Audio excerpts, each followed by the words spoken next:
Hello guys, welcome back sa aking channel. Ayan, ngayon ay magluluto tayo ng merienda.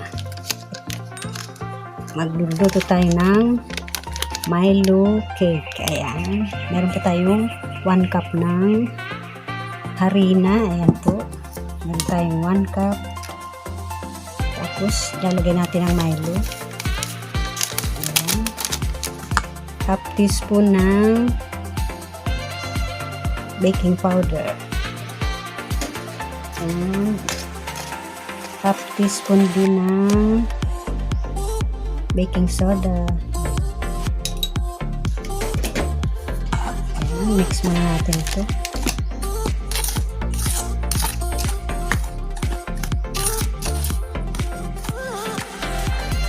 Lagay na rin natin ang half cup ng sugar.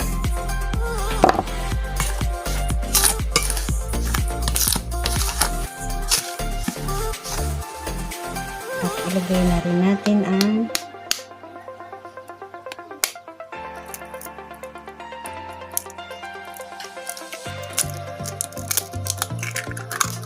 three egg.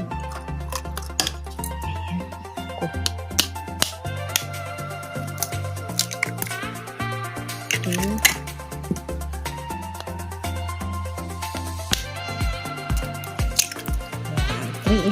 Three eggs guys, lagay natin.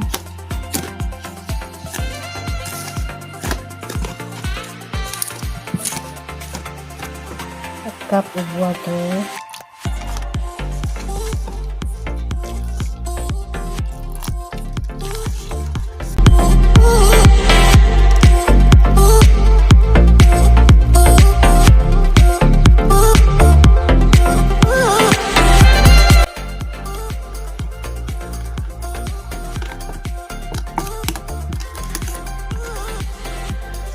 Guys, pwede na po ito. Lalagay na natin sa ating rice cooker. Ayan. Ayan. Nag-grease na po ng oil ang ating rice cooker. Ayan natin.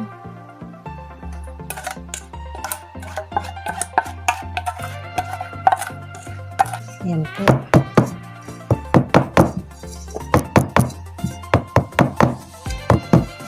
Ayan, sasalang na natin ito sa ating rice cooker. Ayan guys, lagay na natin sa ating rice cooker.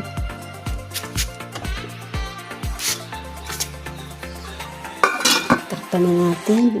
Ayan. Saksak natin. Ayan. Okay, ayan. Lutuin natin. Ayan guys, nag-orange na yung kulay ng ating rice cooker. Tingnan natin. Oh, ayan. Ayan. Ayan. Ayan. Ito na ating Milo cake. Ayan. Ngayon ay maglalagay tayo ng cheese sa ibaba.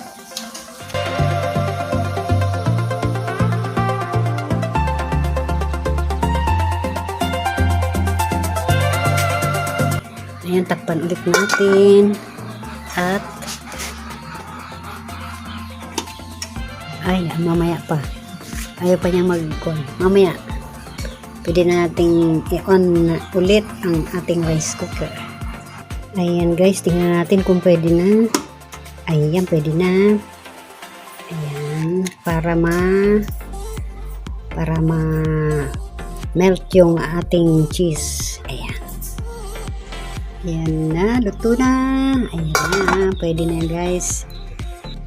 Ayan na guys, yung ating Milo cake. Ayan. Ayan, madali ang luto ng merienda. Ayan. Ayan. Muna natin. Ayan na guys, luto na ang ating Milo cake. Ayan o.